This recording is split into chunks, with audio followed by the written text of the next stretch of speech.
Well, hello, everyone. I'm Matt Williamson. How are you today? I'm great. Thanks for asking. As has been the theme all week, we're going to keep nerding out to finish things up. And I mentioned two publications that I get glued to when they come out. Warren Sharp's book just came out a couple days ago, as I mentioned yesterday.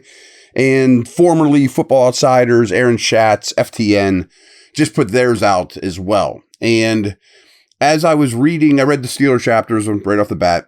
You know, we talked through some of that stuff. But then in the FTN one, there's like a 30-page glossary, set of tables that are all stats. And I just started peeling through that last night and tweeting out a lot of Steeler relevant stuff. So if you look at my Twitter timeline at Williamson NFL, you can see a lot of them, react to them if you want, whatever.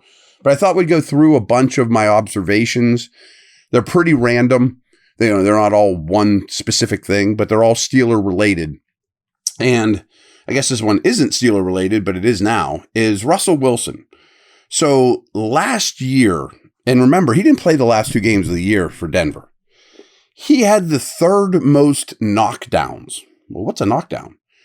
Sack plus quarterback hits. So he was put on his butt more than any quarterback except for Young in Carolina and Howe in Washington.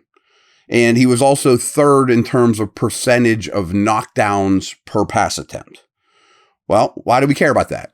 First off, he's got to get the ball out quicker. I mean, some of that is on him. The Denver O-line wasn't horrendous like it was in Washington. But I also think he'll be protected better here. I also think that the scheme in Denver didn't do him a lot of favors. And it was a lot of short throws. There's a lot of putter or driver. You know, he needs to work on getting his irons out of his bag and doing the mid-rounds, mid-tier stuff more on time. But he got hit a ton last year. And another note about him that I brought up is he's been remarkably durable, you know, knock on wood there, despite taking all those hits. So those aren't great.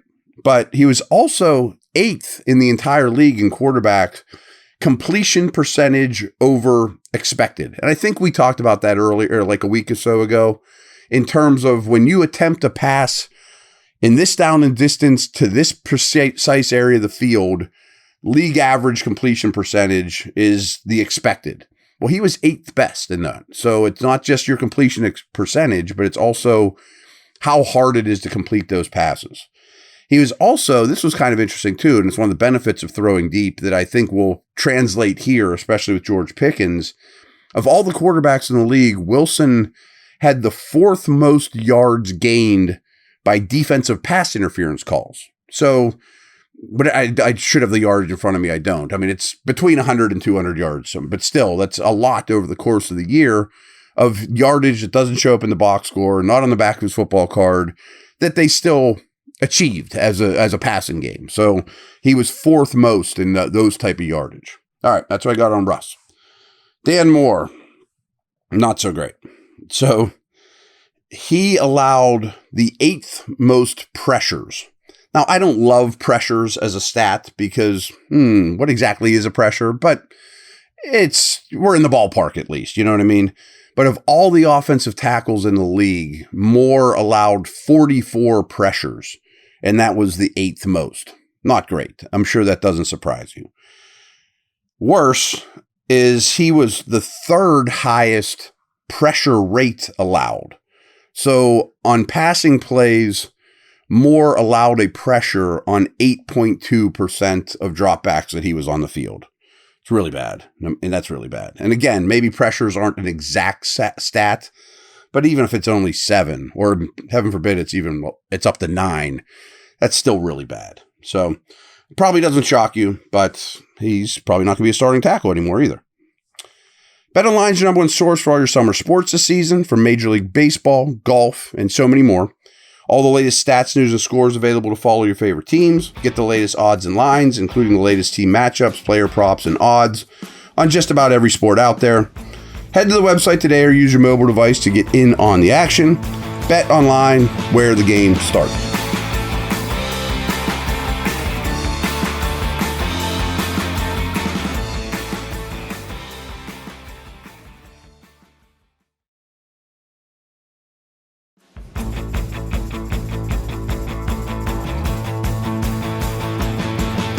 All right, so just reading these off my Twitter timeline.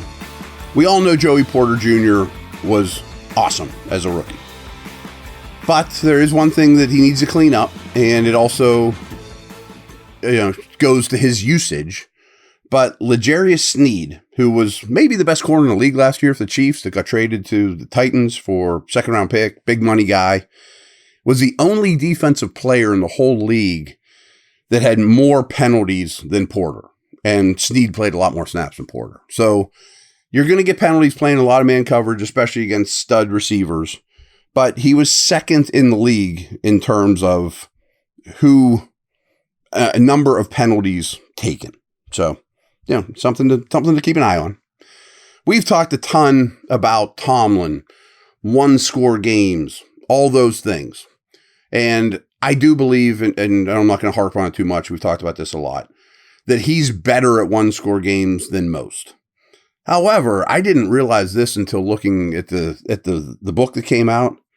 The Steelers were 9-2 in one-score games last year. That's 8 points or less. That's an 81.8 winning percentage. That's remarkably high. It was by far the highest winning percentage in the league. And to put it in perspective, the Browns were second. They won 75% of their one-score games. So as great as Tomlin is at that, you're not going to go 9-2 every year in one-score games. I mean, that's a lot of one-score games, and it's remarkable success. I'm sure you guys realize Miles Killebrew is a really good special teamer, core guy, captain, etc. But his special teams tackles plus assists were the second most in the entire league. He had 13 special teams tackles plus assists. Doesn't sound like many, you run down on all those kickoffs and all those punts and all that, and you're second in the league with only 13 over the course of the year. But it's awful hard to get a special team tackle, especially on kickoffs with the old rules. I mean, they just blast them out of the end zone half the time. So he is truly an elite special teamer. Speaking of special teams, how about this? I don't know exactly how they come up with this, and frankly, I don't care enough to look into it. But gross punt value over expectation. I know that's nerdy, but I assume that's also where you kick from, what's the average punt in these situations, whatever. I'm not going to break my heart or spend a ton of time breaking down gross punt value over expectation. That being said, they had a chart there of all the punters. Cameron Johnston was 6th best. Only 5 were better last year. Presley Harvin, dead last. Let that sink in. I mean, that's a lot of hidden yardage, kind of like the Russell Wilson conversation we just had about drawing penalties downfield on pass interference calls. Okay, it doesn't show up in the box score, but a couple yards per punt over the course of a year, it's humongous. All right, how about this? This might shock you too. The Eagles and Niners pass catchers were the best in the league at drop rate. They dropped the smallest percentage of passes thrown their way, the Eagles and Niners. Steelers were third. Really good. Only 3.2% of the passes were deemed dropped that were thrown to Steelers receivers last year. Pretty good. Pretty good. Speaking of pretty good, I'm sure you understand that TJ Watt is pretty good. However, excuse me, we talked about quarterback knockdowns, earlier about Russell Wilson getting knocked down a lot last year, which is sacks plus quarterback hits. Only Nick Bosa had more quarterback knockdowns than Watt. Watt had 36, most of which were sacks, which is better than a quarterback hit. He wasn't super high in quarterback hits. He led the league in sacks. But still, I mean, he had 36 times over the course of the year, he put a quarterback on their butt, which was second most. Pretty good. Okay. Yards after contact in terms of runners. So whoever hits you, no matter what it is on the field, could be 2 yards behind the line of scrimmage. It could be at the line of scrimmage. Wherever first contact is, it could be 10 yards downfield. How many yards did you average after first contact? Jaylen Warren led the league. Him and Devon Achane, who's you would think would lead the league, they were best for yards after contact at 3.29.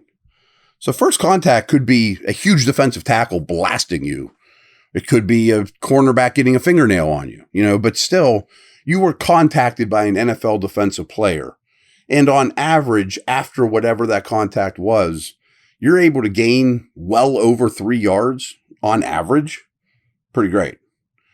So along those lines, tackle breaking rate in terms of percentage, and this is more of a percentage thing, that only Deebo Samuel had a better tackle breaking rate than Warren.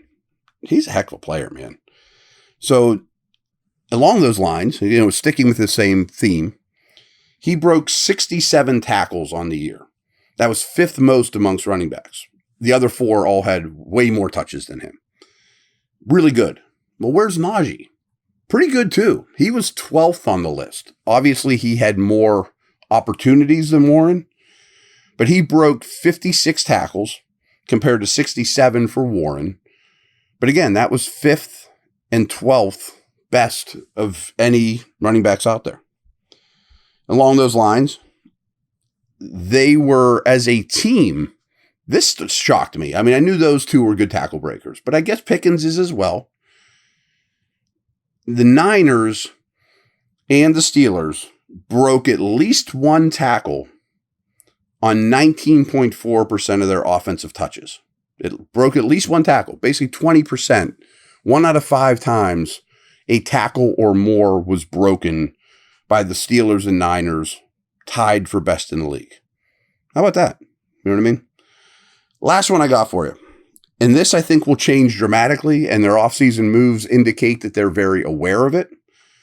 But how about this? For the 3rd straight year, Steelers opponents threw over the middle of the field near the top of the league. And this year, 28% of the passes were deemed middle of the field, league high. It was 32% in 2022, 27% in 2021, 28% this past year, which again was league high. Well, that's why you go sign a strong safety that can run. That's why you draft Wilson, even though you might not need a linebacker. That's why you pay Queen. So middle of the field defense to me should be a lot less vulnerable, which in turn should make teams throw to the outside more, which are longer distance, tougher throws, better chance for a quarterback hit or a interception or throwaway. So if their middle of the field defense is less vulnerable, less easy to attack, that could go a really long way. And again, I think they showed us that they realize this is a big problem by where they spent their money. All right, everyone, I thought that was fun. If you have something to add, throw it out there. Again, I've been nerding out like crazy, been glued to these 2 almanacs with all the teams, but of course started with the Steelers. All right, take care. We'll see you.